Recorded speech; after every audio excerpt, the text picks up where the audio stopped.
students. So in this part we will discuss algae એટલે કે લીલ. algae અથવા લીલ જે છે they are the primitive autotrophs અથવા તો એ સ્વયંપોષી સજીવો જે છે એને આપણે સામાન્ય રીતે વનસ્પતિ સૃષ્ટિમાં મૂકીએ છીએ. તો લીલ જે છે algae, the term algae અથવા algae શબ્દ જે છે લીલ શબ્દ word algae was given by scientist Linnaeus. Carolus Linnaeus નામના વૈજ્ઞાનિકે લીલ શબ્દ આપ્યો હતો અને એમણે એ પણ સૂચવ્યું હતું કે લીલનો અર્થ થાય છે સી વીડ્સ, દરિયાની અંદર જોવા મળતું નીંદણ અથવા વધારાની વનસ્પતિ એટલે સી વીડ્સ. ત્યાર પછી આલ્ગીનો અભ્યાસ કરતી જે જીવવિજ્ઞાનની શાખા છે તેને કહેવાય છે ફાઇકોલોજી. ફાઇકોલોજી જે છે એ ગુજરાતીમાં લખીએ તો લીલ વિદ્યા. જીવવિજ્ઞાનની એવી શાખા કે જેની અંદર લીલનો અભ્યાસ થાય તેને કહેવાય છે ફાઇકોલોજી. તો ફાધર ઓફ ફાઇકોલોજી કોણ છે? મતલબ કે લીલ વિદ્યાના પિતા. Father of phycology is the scientist Fritsch. Fritsch નામના વૈજ્ઞાનિક જે છે એમને ફાઇકોલોજીના પિતા તરીકે અથવા લીલ વિદ્યાના પિતા કહેવામાં આવે છે. અને ભારતની વાત કરીએ તો એટલે કે father of Indian phycology. Father of Indian phycology. ભારતની અંદર લીલ વિદ્યાના પિતા જે છે એ professor Iyengar, MOP Iyengar is considered as father of Indian phycology. मतलब કે ભારતમાં લીલ વિદ્યાના પિતા તરીકે આયંગર નામના વૈજ્ઞાનિકને યાદ રાખવામાં આવે છે. તો આ થઈ ગઈ સામાન્ય માહિતી કે આલ્ગી શબ્દ જે છે લીલ શબ્દ લિનિયસે આપ્યો તો એનો મીનિંગ થાય છે સી વીડ્સ અથવા તો દરિયાની અંદર જોવા મળતું વધારાનું નીંદણ. ત્યાર પછી ફાઇકોલોજી અથવા લીલ વિદ્યા એ લીલનો અભ્યાસ કરતી એક શાખા છે અને લીલ વિદ્યાના પિતા એટલે સાયન્ટિસ્ટ ફ્રીચ અને ભારતની અંદર લીલ વિદ્યાના પિતા એટલે પ્રોફેસર આયંગર. હવે લીલ જે છે તેના વિશેની કેટલીક સામાન્ય માહિતી લખીએ તો તેઓ ક્લોરોફિલ ધરાવતા પ્રાથમિક અથવા સામાન્ય સરળ દેહ રચના ધરાવતા સજીવો છે. algae are જો algae બહુવચન છે. સિમ્પલ તમારે એક જ લીલ વિશે વાત કરવી હોય તો alga લખાય છે. સિંગ્યુલર alga અને પ્લુરલ છે algae. So algae are chlorophyll bearing organisms. Chlorophyll bearing organisms. Chlorophyll ધરાવતા સજીવો છે. Chlorophyll bearing organisms and they are simple thalloid structures which are autotrophic. Autotrophic એટલે કે તેઓ સરળ દેહ રચના અથવા સરળ સુકાયક વનસ્પતિઓ છે અને તેઓ સ્વયંપોષી છે એટલે કે પોતાનો ખોરાક જાતે બનાવે છે. સામાન્ય રીતે વનસ્પતિમાં સેલ્યુલોઝની કોષ દિવાલ હોય એવી રીતે લીલની અંદર પણ સેલ્યુલોઝિક સેલ વોલ છે અને તેની સાથે ગેલેક્ટન્સ અને મેનોઝ જેવા પદાર્થો પણ હોય છે. તો લીલ જે છે ક્લોરોફિલ ધરાવતા સરળ સુકાયક સ્વયંપોષી સજીવો છે and mostly they are aquatic. સામાન્ય રીતે તેઓ જલીય વસવાટમાં જોવા મળે છે. They are present in fresh water as well as marine water. મતલબ કે મીઠા પાણીમાં તેમજ ખારા પાણીમાં બંને વસવાટમાં લીલ જે છે એ જોવા મળે છે. આમ છતાં કેટલાક અન્ય વસવાટ વિવિધ વસવાટોમાં જોવા મળે છે. દાખલા તરીકે ઓન મોઇસ્ટ સ્ટોન્સ, ભીના પથ્થરો, મોઇસ્ટ સોઇલ્સ એટલે કે ભીની જમીન, વુડ્સ એટલે કે ભીના લાકડા વગેરેની સપાટી ઉપર પણ લીલની વૃદ્ધિ થાય છે. ઇવન કોઈક દિવાલ ઉપર ખૂબ ભેજ લાગતો હોય એવી જગ્યાએ ભેજયુક્ત પથ્થરો, ભેજયુક્ત દિવાલો અથવા ભેજયુક્ત જમીન કે લાકડાઓ જે છે તેની સપાટી પર લીલની વૃદ્ધિ થાય છે.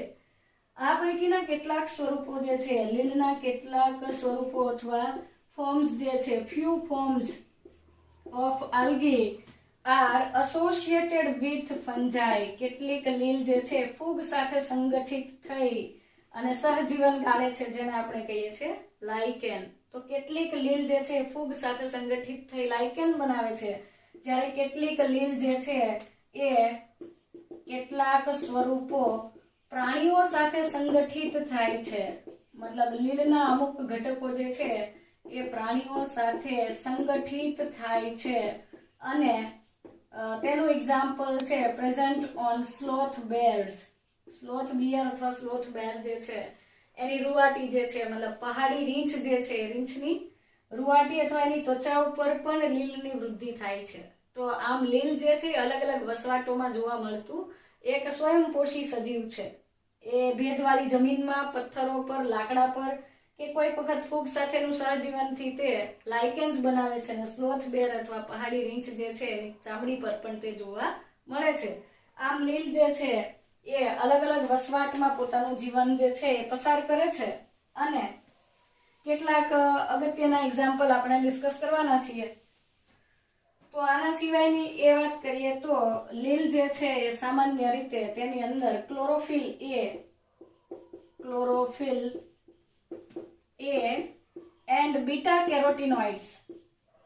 Chlorophyll A and beta carotenoids are the universal pigments. They are the universal pigments of algae. લીલની અંદર જોવા મળતા મુખ્ય ઘટકો અથવા મુખ્ય રંજક દ્રવ્યો છે ક્લોરોફિલ A અને બીટા કેરોટીનોઇડ્સ. બાકી કોઈકની અંદર ક્લોરોફિલ A ઉપરાંત ક્લોરોફિલ B હશે, કોઈકની અંદર ક્લોરોફિલ C તો કોઈકની અંદર ક્લોરોફિલ D. તો આમ એ ક્લોરોફિલ એ મુખ્ય રંજક દ્રવ્ય છે અને તે પ્રકાશ સંશ્લેષણથી પોતાનો ખોરાક આ રંજક દ્રવ્યોને લીધે જાતે પોતાનો ખોરાક બનાવે છે એટલે એ સ્વયંપોષી સજીવો છે. ત્યાર પછી કેટલાક લીલ જે છે તેના સ્વરૂપો અથવા એના ફોર્મ્સ જે છે એ ખૂબ જ વેરિયસ ફોર્મ્સ છે, મતલબ કે એના સ્વરૂપોમાં ભિન્નતા જોવા મળે છે, ખાસ કરીને કદ. કોઈક લીલ જે છે એ સામાન્ય રીતે એક કોષીય સૂક્ષ્મ સજીવ તરીકે અસ્તિત્વ ધરાવતી સૂક્ષ્મ જીવ તરીકે અસ્તિત્વ ધરાવતી લીલનું ઉદાહરણ લખું તો ક્લેમિડોમોનાસ અથવા કેટલાક લોકો એને ક્લેમાઇડોમોનાસ બોલે છે. ક્લેમાઇડોમોનાસ અથવા ક્લેમિડોમોનાસ જે છે એ એક કોષીય લીલનું ઉદાહરણ છે. તો એના કદ જે છે એની અંદર જોવા મળતું વૈવિધ્ય સમજીએ કે કેટલાક સજીવો એક કોષી છે તો વોલ્વોક્સ જે છે એ વસાહતી લીલ છે, એટલે કે ઘણા બધા ભેગા મળીને પોતાની કોલોની બનાવે છે, કોલોનિયલ છે.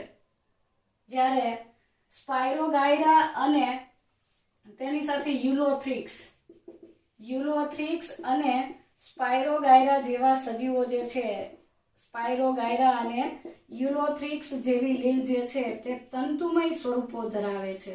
આમ બધાની અંદર અલગ અલગ સ્વરૂપ છે. કોઈ કે એક કોષી છે મતલબ કે સ્વતંત્ર અસ્તિત્વ ધરાવે જેમ કે ક્લેમાઇડોમોનાસ. વોલ્વોક્સ જે છે એગ્રીગેટ થઈ એકત્રિત થઈ અને વસાહત બનાવે છે, જ્યારે યુલોથ્રિક્સ અને સ્પાયરોગાયરા જે છે એના તાતણાઓ અથવા તંતુમય રચનાઓ જોવા મળે છે. જ્યારે કેટલાક દરિયાઈ સ્વરૂપોની વાત કરીએ તો વેરી ઇમ્પોર્ટન્ટ એક્ઝામ્પલ ઇઝ કેલ્પ્સ.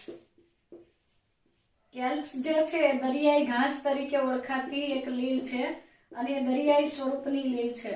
સો કેટલાક જે મરીન ફોર્મ્સ જે છે દરિયાઈ સ્વરૂપો જે છે લીલના તે પૈકીનું કેલ્પ્સ જે છે અથવા દરિયાઈ ઘાસ જે છે એ કેટલાક ફીટ સુધી ઊંચો વનસ્પતિ દેહ, વિરાટ વનસ્પતિ દેહ બનાવે છે.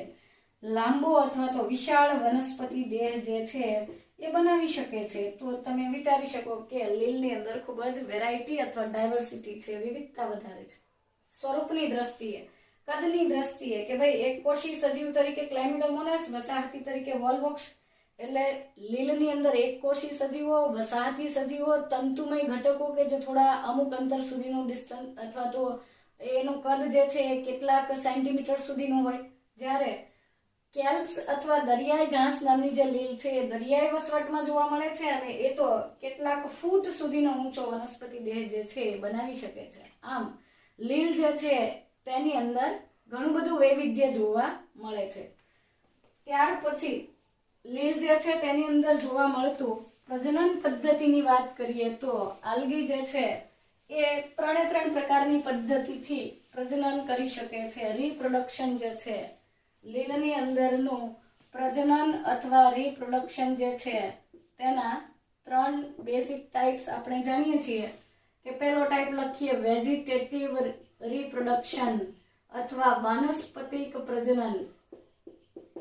વેજીટેટિવ રીપ્રોડક્શન પછીનો ટાઇપ લઈ લઈએ તો અસેક્સ્યુઅલ રીપ્રોડક્શન એટલે કે અલિંગી પ્રજનન, અને ત્યાર પછી સેક્સ્યુઅલ રીપ્રોડક્શન એટલે કે લિંગી પ્રજનન જે છે તેનો સમાવેશ.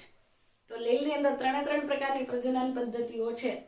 વાનસ્પતિક પ્રજનન એ કેવી રીતે કરે છે? સામાન્ય રીતે બહુકોષી લીલ જે છે ફ્રેગમેન્ટેશન એટલે કે અવખંડન પદ્ધતિથી પ્રજનન કરે છે. અવખંડન પદ્ધતિ અથવા ફ્રેગમેન્ટેશન એટલે શું?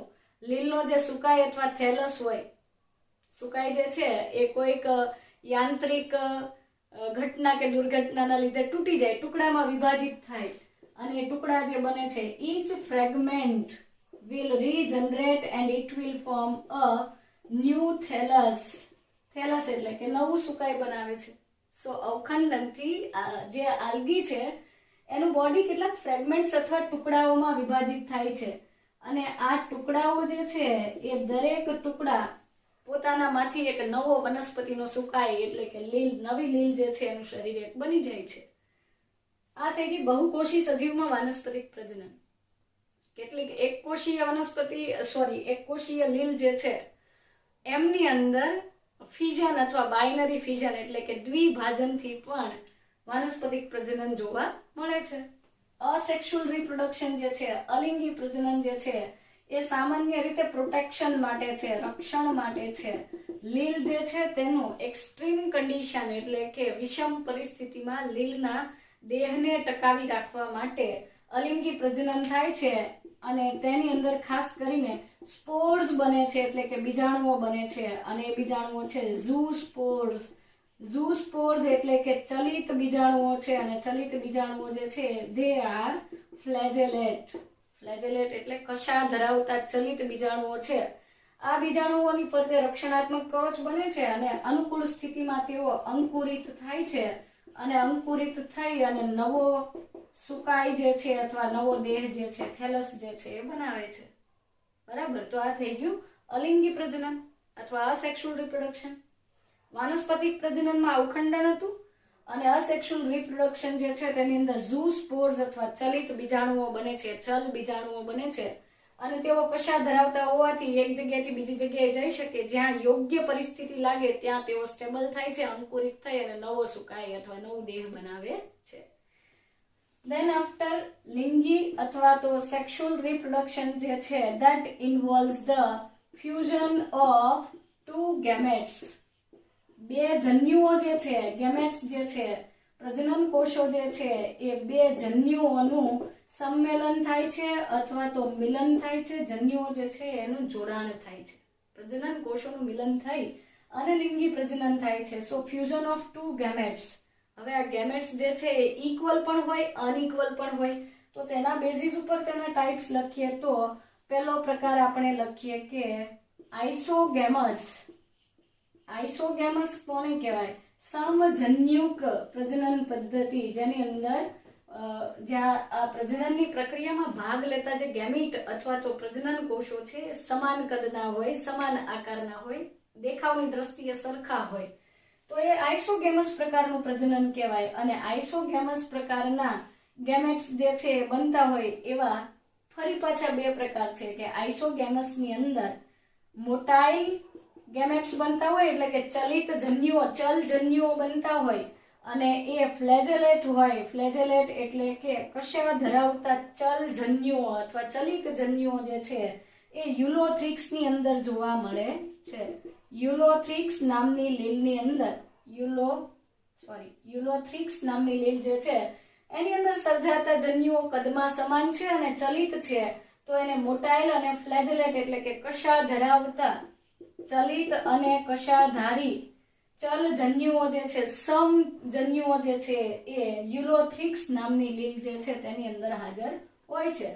જ્યારે નોન મોટાઇલ એટલે કે અચલિત જન્યુઓ જે છે, સમજન્યુઓ સરખા દેખાતા પરંતુ અચલિત જન્યુ બે જન્યુ કે જે પ્રજનનમાં ભાગ લેવાના છે એ બંને આકાર અને કદની દ્રષ્ટિએ સરખા છે પરંતુ તેઓ અચલિત છે, નોન મોટાઇલ છે. તો તેની અંદર ફ્લેજેલા એટલે કે કશા હોતી નથી. સો દે વિલ બી નોન ફ્લેજેલેટ એટલે કે એની અંદર કશા હોતી નથી. તો આવા જે નોન ફ્લેજેલેટ, નોન મોટાઇલ, અચલિત સમજન્યુઓ ધરાવતી જે લીલ છે તેનું એક્ઝામ્પલ છે સ્પાયરોગાયરા. સ્પાયરોગાયરા નામની લીલ જે છે તેની અંદર અચલિત અને કશા વિહીન જન્યુઓ જોવા મળે છે. ત્યાર પછી આઇસોગેમસ પછીનો પ્રકાર છે એન આઇસોગેમસ. એન આઇસોગેમસ ની અંદર બંને જન્યુઓ એક સરખા હોતા નથી, બંને જન્યુઓ અસમાન કદના હોય છે. અસમાન કદના હોવાથી આ પ્રકારનું પ્રજનન છે તેને આપણે અસમજન્યુક કહીએ છીએ. અને અસમજન્યુક પ્રજનન પદ્ધતિ જે છે એ યુડોરિના જે છે, યુડોરિના અથવા ક્લેમિડોમોનાસની કેટલીક જાતિઓમાં જોવા મળે છે. તો ક્લેમિડોમોનાસ નામની લીલ જે છે તેની કોઈક જાતિઓ એવી છે કે જેની અંદર અસમજન્યુક, એક જન્યુ મોટો અને એક જન્યુ કદમાં નાનો હોય છે. આ અસમજન્યુક પદ્ધતિ છે તેનો જ એક પેટા પ્રકાર છે જેને આપણે કહીએ છીએ ઉગેમસ, અંડજન્યુક પદ્ધતિ. અંડજન્યુક પદ્ધતિ જે છે તેની અંદર નરજન્યુ ચલિત અને કશાધારી હોય છે. નરજન્યુ જે છે એ કદમાં નાનો હોય છે, ચલિત હોય છે અને કશા ધરાવતો હોય એટલે કે કશાધારી હોય છે. તેની ઓપોઝિટમાં માદાજન્યુ છે એ કદમાં મોટો હોય છે, કશા વિહીન હોય છે અને અચલિત હોય છે એટલે કે સ્ટેટિક હોય છે. માદાજન્યુ જે છે એ સ્ટેટિક છે અને નરજન્યુ જે છે એ ચલિત છે. તો આ પ્રકારનું પ્રજનન જેની અંદર નરજન્યુ નાનો, ચલિત, કશા ધરાવતો, માદાજન્યુ કદમાં મોટો, અચલિત અને કશા વિહીન હોય, સ્ટેટિક હોય, સ્લગિશ હોય, આ પદ્ધતિને કહેવાય છે ઉગેમસ અથવા અંડજન્યુક. અંડજન્યુક પદ્ધતિ છે એન આઇસોગેમસ અથવા અસમજન્યુકનો જ પ્રકાર છે. પરંતુ ફરીથી એક વસ્તુ નોંધજો કે બધા જ પ્રકારનું અંડજન્યુક પદ્ધતિ જે છે, અહીંયા લખું તો બધા જ અંડજન્યુક જે છે એ અસમજન્યુક કહેવાય, અસમજન્યુક કહેવાય. પરંતુ બધા જ અસમજન્યુક જે છે એ અંડજન્યુક હોતા નથી. એમાં જરૂરી નથી કે દરેક વખતે નરજન્યુ નાનો જ હોય અને ચલિત જ હોય, એવું જરૂરી નથી. તો આ થઈ ગઈ 3 પ્રકારની પ્રજનન પદ્ધતિ. વાનસ્પતિક પ્રજનન ફ્રેગમેન્ટેશન થી પણ એક કોષીય હોય તો કોઈક વાર બાઇનરી ફ્યુઝન એટલે દ્વિભાજન થાય. અલિંગી પ્રજનન પદ્ધતિમાં બીજાણુઓ બને છે જે ખાસ કરીને રક્ષણ માટે એટલે કે જીવન ટકાવવા માટે થાય છે, વિષમ પરિસ્થિતિનો સામનો કરવા માટે, જેમાં ઝૂસ્પોર્સ અથવા ચલિત બીજાણુ કે ચલ બીજાણુ બને છે. લિંગી પ્રજનન પદ્ધતિની અંદર 3 મુખ્ય 2 પ્રકાર, આઇસોગેમસ અને એન આઇસોગેમસ, 2 પ્રકારના જન્યુઓનું મિલન થાય. સરખા જન્યુઓ ભેગા મળે તો આઇસોગેમસ, જેમાં ચલિત અને કશાધારી જન્યુઓ હોય એવું ઉદાહરણ છે યુલોથ્રિક્સ, અને અચલિત અને કશા વિહીન જન્યુઓ સરખા કદના હોય તેનું ઉદાહરણ છે સ્પાયરોગાયરા. એન આઇસોગેમસના ઉદાહરણમાં ક્લેમિડોમોનાસની બહુ બધી સ્પીસીઝ અથવા જાતિઓ છે એ જોવા મળે છે. અને ઉગેમસ છે એન આઇસોગેમસનો જ પેટા પ્રકાર છે જેમાં નરજન્યુ કદમાં નાનો, ચલિત અને કશાધારી છે અને માદાજન્યુ કદમાં મોટો, સ્લગિશ એટલે કે ધીરજવાળો અથવા તો સ્ટેટિક છે, સ્થિર છે, કશાવિહીન છે. અને આમની વચ્ચે જો ફલન થતું હોય તો એ પ્રકારની પદ્ધતિ ઉગેમસ છે. જેમ કે મનુષ્યની અંદર પણ એવું જ છે ને, શુક્રકોષો સંખ્યામાં બહુ બધા છે, કદમાં ઘણા નાના છે અને કશા ધરાવતા હોય છે અને તેઓ ચલિતતા ધરાવતા હોવાથી માદાજન્યુ સુધી પહોંચે છે. જ્યારે અંડકોષ જે છે એક જ હોય છે, કદમાં મોટો હોય છે અને સ્થિર હોય છે. શુક્રકોષો આવીને તેને ફલિત કરે છે. તો એ પ્રકારની પદ્ધતિ જે છે આપણી અંદર છે એવી જ પદ્ધતિ આ લીલમાં થાય તો એને કહેવાય છે અંડજન્યુક લિંગી પ્રજનન. બરાબર. તો હવે આગળના પાર્ટમાં આપણે ડિસ્કસ કરીએ કે લીલનું મહત્વ, ઇમ્પોર્ટન્સ ઓફ આલ્ગી. મનુષ્ય માટે લીલ કેવી રીતે ઉપયોગી છે? ઘણી બધી રીતે ઉપયોગી છે. મનુષ્ય તેમજ અન્ય સજીવો માટે પણ આલ્ગી જે છે પર્યાવરણની સમતુલા જાળવવા માટે ખૂબ મહત્વની છે. તો ઇમ્પોર્ટન્સ ઓફ આલ્ગી, લીલ જે છે તેનું મહત્વ સમજીએ. આલ્ગી જે છે એમાં પહેલું ઇમ્પોર્ટન્સ લખી દઈએ કે એ ઓટોટ્રોફિક છે એટલે કે સ્વયંપોષી છે, પ્રકાશ સંશ્લેષણ કરે છે અને પૃથ્વી ઉપર થતા લગભગ કુલ કાર્બન ડાયોક્સાઇડ માંથી જેટલો સ્થાપન થાય છે તેના અડધા ભાગનું કાર્બન સ્થાપન, અડધા ભાગનું CO2 સ્થાપન જે છે એ આલ્ગી કરે છે એટલે કે લીલ કરે છે. ટોટલ જેટલું ફોટોસિન્થેસિસ થઈને કાર્બન ડાયોક્સાઇડનું સ્થાપન થાય છે એ પૈકીનું 50% જેટલું જે ફોટોસિન્થેસિસ છે એ લીલ વડે થાય છે. અને એ સામાન્ય રીતે દરિયાઈ લીલ, બધી જ લીલ મળીને કરે છે. પણ દરિયાઈ વસવાટ મોટો છે તો તેની અંદર લીલની વૃદ્ધિ અથવા લીલની જે વસાહતો છે એમની પોપ્યુલેશન છે વસ્તી એ પણ વધુ હોવાની, તો કુલ CO2 સ્થાપનનું અડધા ભાગનું CO2 સ્થાપન લીલ કરે છે. આ એનું પહેલું મહત્વ થઈ ગયું. અને એટલે તેઓ ઓક્સિજન મુક્ત કરે છે. પ્રકાશ સંશ્લેષણથી ઓક્સિજન મુક્ત કરતા હોવાથી તેઓ જે જગ્યાએ છે તે જગ્યાએ આસપાસના વાતાવરણમાં ઓક્સિજનનું પ્રમાણ, ડિઝોલ્વડ ઓક્સિજન એટલે કે દ્રાવ્ય ઓક્સિજનનું પ્રમાણ જે છે તેમાં તે વધારો કરે છે. પ્રકાશ સંશ્લેષણથી તેઓ ઓક્સિજન મુક્ત કરે છે એટલે લીલ પોતાની આસપાસના વાતાવરણમાં ડિઝોલ્વડ ઓક્સિજન એટલે કે દ્રાવ્ય ઓક્સિજનનું પ્રમાણ જે છે એ ઇન્ક્રીઝ કરે છે, વધારે છે. ત્યાર પછી સૌથી અગત્યનો મુદ્દો છે, most important point is they are the primary producers of energy rich compounds. They are the primary producers, પ્રાથમિક ઉત્પાદકો, primary producers of energy rich substances or energy rich compounds. Energy rich compounds જે છે શક્તિસભર સંયોજનોના મુખ્ય ઉત્પાદકો હોવાથી તે aquatic, they form the basis of food cycle of aquatic animals. દરિયાઈ જે પ્રાણીઓ છે તેની અંદર દરિયાઈ આહાર શૃંખલા અથવા તો પોષણ ચક્ર જે ચાલે છે એ પોષણ ચક્રનો આધાર બનાવે છે. કેમ? કારણ કે પ્રાણીઓ પોતે પ્રકાશ સંશ્લેષણ કરી શકતા નથી. એક તો એ દરિયામાં વસવાટ કરે છે અથવા તો પાણીમાં વસવાટ કરે છે અને એમની અંદર તો પ્રકાશ સંશ્લેષણની ક્ષમતા છે નહીં. તો જલીય વસવાટની અંદર લીલ જ એક એવું સજીવ, એટલે કે મોટા ભાગની વસ્તી લીલની છે. તો લીલ જે છે એ પ્રાથમિક ઉત્પાદકો છે. શેના માટેના? શક્તિસભર સંયોજનોના પ્રાથમિક ઉત્પાદકો હોવાથી તે જલીય વસવાટમાં વસતા જે પ્રાણીઓ અથવા જલીય પ્રાણીઓના પોષણ ચક્રનો આધાર બને છે, એટલે કે આહાર શૃંખલાના ઉત્પાદકો છે. લીલનો ખોરાક તરીકે ઉપયોગ કરે છે ઝૂ પ્લેન્કટોન્સ. લીલને આપણે ફાઇટોપ્લેન્કટોન્સ કહીએ છીએ, વનસ્પતિ પ્લવકો. એને ખાશે ફાઇટોપ્લેન્કટોન્સ ને ખાય ઝૂ પ્લેન્કટોન્સ એટલે કે પ્રાણી પ્લવકો.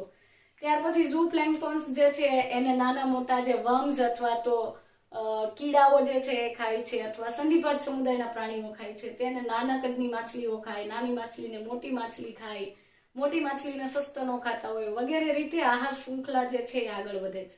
તો આહાર શૃંખલાનો આધાર અથવા પાયાનું ઘટક કોણ છે? Primary producers of energy rich compounds that are algae. Algae જે છે એ પ્રાથમિક ઉત્પાદકો છે અને એટલે જલીય વસવાટમાં પોષણ શૃંખલાના આધારક બને છે. ત્યાર પછી કેટલીક લીલ જે છે દરિયાઈ લીલ માંથી આપણે એક્ઝામ્પલ લઈએ તો પોર્ફાયરા, સરગાસમ અથવા સાર્ગેસમ અને લેમિનારિયા. આ ખારા પાણીમાં જોવા મળતી લીલ છે. પોર્ફાયરા, સરગાસમ અને લેમિનારિયા. તો આ ત્રણ લીલ જે છે તેની 70 જેટલી ખારા પાણીની લીલ છે. ખારા પાણીની અથવા દરિયાઈ લીલ જે છે તેની 70 જેટલી જાતિઓ ખાદ્ય પદાર્થો અથવા તો ખાદ્ય લીલના ઉદાહરણ છે, એટલે કે તેઓ એડિબલ છે, આપણે તેનો ખોરાક તરીકે ઉપયોગ કરી શકીએ છીએ. તો આ થઈ ગયા 3 ઇમ્પોર્ટન્સ, કે એક તો એ કાર્બન ડાયોક્સાઇડનું સ્થાપન કરતું હોવાથી આપણને ઓક્સિજન મળે છે. દરિયાઈ વસવાટમાં તેઓ કાર્બનિક સંયોજનોનું સંશ્લેષણ અથવા તો શક્તિસભર સંયોજનોનું ઉત્પાદન કરતા હોવાથી જલીય સજીવો માટેના જે પોષણ ચક્ર છે એનો આધાર બને છે. પોર્ફાયરા, સરગાસમ અને લેમિનેરિયા જેવી દરિયાઈ લીલ જે છે અથવા ખારા પાણીની લીલ જે છે એની 70 જેટલી જાતિઓ ખાદ્ય લીલ તરીકે ઓળખાય છે અથવા વર્તે છે અને એ ખોરાકનો સ્ત્રોત બને છે. અને પૃથ્વી પર આટલી બધી જે વસ્તી છે મનુષ્યની, એની ખોરાકની જરૂરિયાતને સંતોષવામાં મદદ કરે છે. ત્યાર પછી ચોથું ઇમ્પોર્ટન્સ જોઈએ તો કેટલીક દરિયાઈ લીલ જે છે, તો કેટલીક દરિયાઈ લીલ પૈકીની જે બદામી લીલ છે તેની અંદરથી આલ્જીન નામનો એક પદાર્થ મળે છે. આલ્જીન જે છે હાઇડ્રો અથવા તો આપણે એને એવું કહીએ કે ભેજ શોષક કોલોઇડલ સબસ્ટન્સ છે. એવી રીતે રેડ અથવા તો રાતી લીલ જે છે તેની અંદરથી બદામી લીલમાંથી આલ્જીન મળે છે અને રાતી લીલમાંથી કેરાજીન અથવા કેરાગીન મળે છે. આલ્જીન અને કેરાજીન જે છે they are હાઇડ્રોફેટિક કોલોઇડલ સબસ્ટન્સીસ અથવા ભેજ શોષક કલીલમય પદાર્થો છે. ભેજ શોષક કલીલમય પદાર્થ છે. આલ્જીન અને કેરાટિન જે છે એ ભેજ શોષક કલીલમય પદાર્થો હોવાથી આપણે એવું કહીએ કે એ એક વ્યાવસાયિક ઉત્પાદન છે. અને આ વ્યાવસાયિક ઉત્પાદન ભેજ શોષક પદાર્થો જે છે એ સામાન્ય રીતે પેકેજિંગમાં અથવા કોઈ પદાર્થને એક જગ્યાએથી બીજી જગ્યાએ હેરફેર કરવા માટે ઉપયોગી બને છે. તો દરિયાઈ લીલમાંથી આલ્જીન અને કેરાટિન મળે છે અથવા કેરાટિન મળે છે. ભેજ શોષક કલીલમય પદાર્થો છે. ત્યાર પછી બીજું ઉદાહરણ લઈએ તો અગર અથવા અગર જે છે, અગર એ બે લીલમાંથી મળે છે. એક છે જેલિડિયમ અને બીજી છે ગ્રેસિલેરિયા. જેલિડિયમ અને ગ્રેસિલેરિયા નામની લીલમાંથી અગર નામનું વ્યાવસાયિક ઉત્પાદન મળે છે. આ એક પદાર્થ પોલિસેકેરાઇડ છે, કાર્બોદિત છે. અને આ અગર જે છે તેનો ઉપયોગ આ જેલિડિયમ અને ગ્રેસિલેરિયા નામની લીલમાંથી મળે છે અગર. અને આ અગર જે છે પોલિસેકેરાઇડ છે તે પ્રયોગશાળામાં સૂક્ષ્મ જીવોની વૃદ્ધિ પ્રેરવા માટે ઉપયોગી છે. અને એ તમે કોલેજ લેવલે એક્સપેરિમેન્ટ કરશો ત્યારે તમારે એ અગર જેલ જે છે તેનો ઉપયોગ આવશે. આમ છતાં આપણે પ્રયોગશાળાની બહારની વાત કરીએ તો આઈસ્ક્રીમ અને જેલી જે છે, આઈસ્ક્રીમ અને જેલી તેની બનાવટમાં પણ અગર જે છે અથવા અગર જે પદાર્થ છે પોલિસેકેરાઇડ છે એ ઉપયોગી છે. તો આ થઈ ગયું એનું વ્યાવસાયિક ઉત્પાદન. ત્યાર પછી સૌથી અગત્યનો ટોપિક, યાદ રાખવા જેવો ટોપિક છે કે એક કોષીય પ્રોટીન સભર લીલ. એક કોષીય પ્રોટીન સભર લીલનું ઉદાહરણ લઈએ તો એક કોષીય પ્રોટીન સભર લીલના બે ઉદાહરણ છે. એક તો છે ક્લોરેલા અને બીજું છે સ્પાઇરુલિના. ક્લોરેલા અને સ્પાઇરુલિના નામની જે બે એક કોષીય લીલ છે તે પ્રોટીનથી સભર ખોરાકનો એક સ્ત્રોત છે. અને અવકાશ યાત્રીઓ જે છે, અવકાશ યાત્રીઓ પણ તેનો ફૂડ સપ્લિમેન્ટ તરીકે એટલે કે ખોરાકના વધારાના ઘટક તરીકે તેનો ઉપયોગ કરે છે, જેથી તેઓ સરળતાથી તેને ત્યાં લઈ જઈ શકે એ માટે એક અલ્ટરનેટિવ છે અથવા તો અવકાશ યાત્રીઓ માટે તે ફૂડ સપ્લિમેન્ટ તરીકે વર્તે છે. તો આ થઈ ગયા લીલ જે છે તેની અગત્યતા. કેટલા મુદ્દા આપણે ડિસ્કસ કર્યા કે લીલ જે છે એ એક તો ટોટલ પ્રકાશ સંશ્લેષણનું 50% જેટલું કાર્બન ડાયોક્સાઇડનું સ્થાપન કરે છે અને દ્રાવ્ય ઓક્સિજન વધારે છે. જલીય આહાર શૃંખલાની અંદરના જે પ્રાણીઓ છે એના પોષણ ચક્રનો આધાર બને છે, કારણ કે તેઓ પ્રકાશ સંશ્લેષણ દરમિયાન શક્તિસભર સંયોજનોનું નિર્માણ કરે છે. ત્યાર પછી આપણે એ પણ જોયું કે પોર્ફાયરા, સરગાસમ અને લેમિનેરિયા જેવી દરિયાઈ લીલની 70 જેટલી જાતિઓ ખાદ્ય છે. ત્યાર પછી દરિયાઈ લીલ પૈકીની બદામી લીલમાંથી આલ્જીન અને રાતી લીલમાંથી કેરાટિન, આ બે પદાર્થો જે છે એ હાઇડ્રોસ્ટેટિક કોલોઇડલ સબસ્ટન્સીસ છે, એટલે કે ભેજ શોષક પદાર્થો છે. અને આ ભેજ શોષક પદાર્થો છે એ પણ એક ઔદ્યોગિક અથવા વ્યાવસાયિક ઉત્પાદન છે. ત્યાર પછી જેલિડિયમ અને ગ્રેસિલેરિયા નામની લીલમાંથી અગર નામનું એક ઔદ્યોગિક ઉત્પાદન અથવા વ્યાવસાયિક ઉત્પાદન મળે છે અને એનો ઉપયોગ સૂક્ષ્મ જીવોની વૃદ્ધિ માટે થાય છે અથવા આઈસ્ક્રીમ અને જેલીની બનાવટમાં વપરાય છે. ત્યાર પછી એક કોષીય પ્રોટીન સભર લીલ જે છે તેના ઉદાહરણની અંદર ક્લોરેલા અને સ્પાઇરુલિના છે, જે અવકાશ યાત્રીઓ દ્વારા ખોરાક તરીકે ઉપયોગમાં લેવાતી સામગ્રી છે. લીલનું વર્ગીકરણ જે છે રંજક દ્રવ્યો અથવા કલરના આધારે લીલનું વર્ગીકરણ કરવામાં આવ્યું છે. અને એ વર્ગીકરણ મુજબ આપણે આ ચેપ્ટરમાં 3 જૂથ જે છે એ ડિસ્કસ કરવાના છીએ. એમાં પહેલું છે ક્લોરોફાઇસી. ક્લોરોફાઇસી એટલે હરિત લીલ. ત્યાર પછી ફિયોફાઇસી એટલે બદામી લીલ, બ્રાઉન કલરની આલ્ગી છે. અને ત્યાર પછી રોડોફાઇસી એટલે કે રેડ કલરની રાતી લીલ જે છે રોડોફાઇસી, રાતી લીલનું ઉદાહરણ છે. તો આ ક્લોરોફાઇસી એટલે કે હરિત લીલ, બદામી લીલ અને રાતી લીલ જે છે તેના વિશેનું ડિસ્કશન આપણે આ ચેપ્ટરમાં કરવાના છે.